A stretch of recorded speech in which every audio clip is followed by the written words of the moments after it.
especially with missile complexes that can reliably penetrate any existing and prospective missile defense systems. A clear shot at U.S. defense plans in Europe, something Russia believes is a threat. Within hours, President-elect Trump tweeted, quote, "The United States must greatly strengthen and expand its nuclear capability until such time as the world comes to its senses regarding nukes." The two declarations raising the specter of an arms race renewed.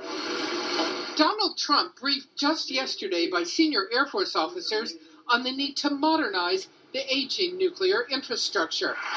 During the second presidential debate, a hint of his thinking. Russia is new in terms of nuclear. We are old, we're tired, we're exhausted in terms of nuclear. A very bad thing. Nuclear weapons are limited by treaty. Today, Russia has 7,300 warheads, the U.S.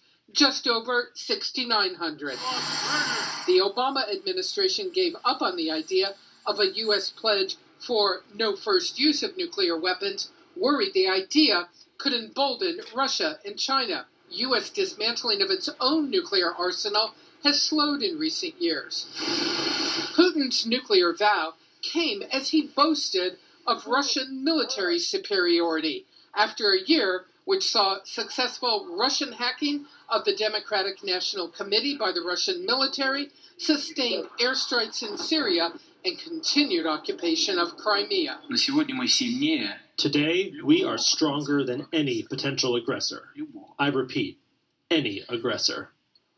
Now, the Trump transition team issued a statement late today saying that the president-elect was referring to modernizing the force, nuclear proliferation, and keeping nuclear weapons out of the hands of terrorists and rogue nations. Still not entirely clear whether Mr. Trump may advocate for an increase in the nuclear arsenal. And on the question of whether Russia is in fact the strongest military, I will tell you there are many U.S. military officials tonight, Jake, who disagree with that. Jake?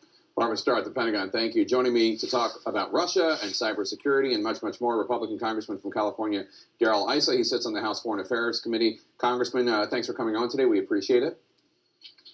Well, thank you, Jake. And I think you led in with an important issue, is our aging nuclear weapons fleet. Back in 1971-72, I was going through bomb disposal school in the Army, and the technology that they were showing us then is the technology we have in place today.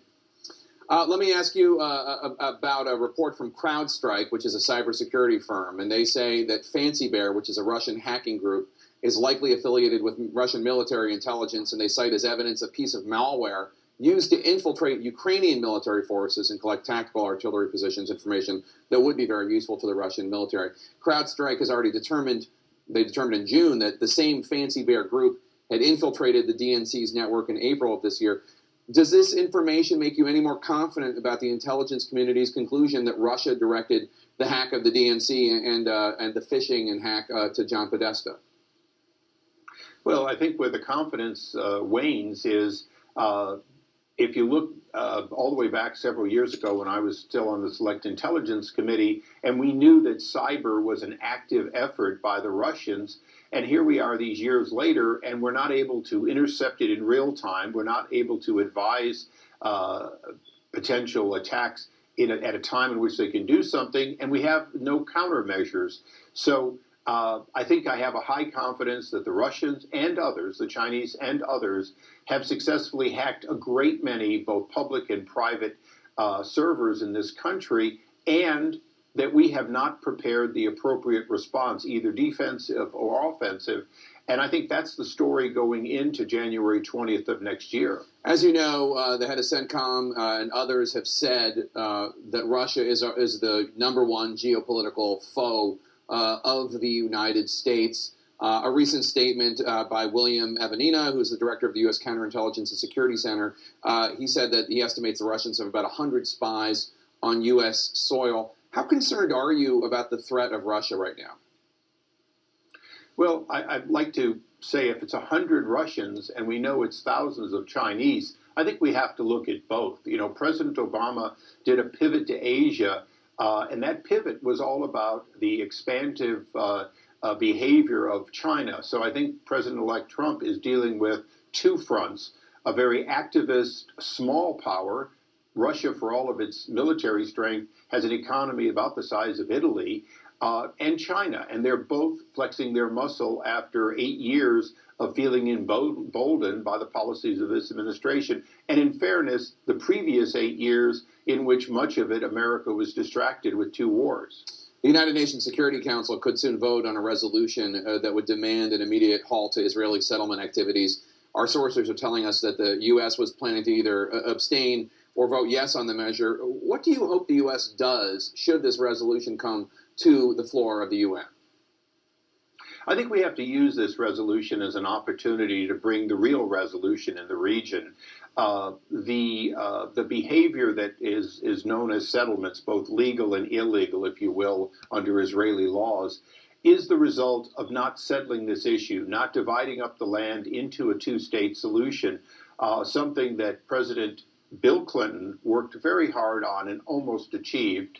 And then we've had a hiatus now of 16 years. So no matter what happens in the UN, the Secretary of State and his team are going to have to work on reestablishing the kind of comprehensive peace agreement that allows the Israelis to have their land, the Palestinians to have their land, and live in peace.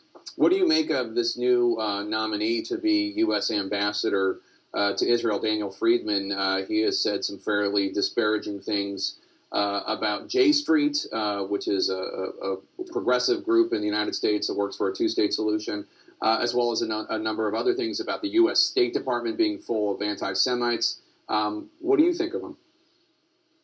Well, I think the J Street is, in fact, a group that is very much outside the mainstream of American Jewish policies toward a free and fair relationship between the Israelis and the Palestinians. How so? AIPAC would be considered to be sort of the center or center-left group. J Street was formed because a group of pacifists felt like the progressives weren't represented. Now, you think said AIPAC that, is center-left? I think AIPAC is center-left. There's a Republican Jewish coalition that was formed, in fact, to counter, if you will, a tendency of AIPAC to look to both sides, but to favor one. Having said that, all these 3 groups and more need to have their concerns heard so that we reinvigorate the peace process, because only through getting that process going are we going to get moved beyond, if you will, a 16-year hiatus in any real negotiations by either side. All right, Congressman Issa, thank you so much. Merry Christmas to you and your family, sir. Merry Christmas and a happy Hanukkah come Christmas Eve. Thank you so much. Next, the economic blow to North Carolina, and the hits may keep on coming. We'll talk to the incoming governor, who calls efforts to repeal the controversial bathroom law a huge failure. Plus,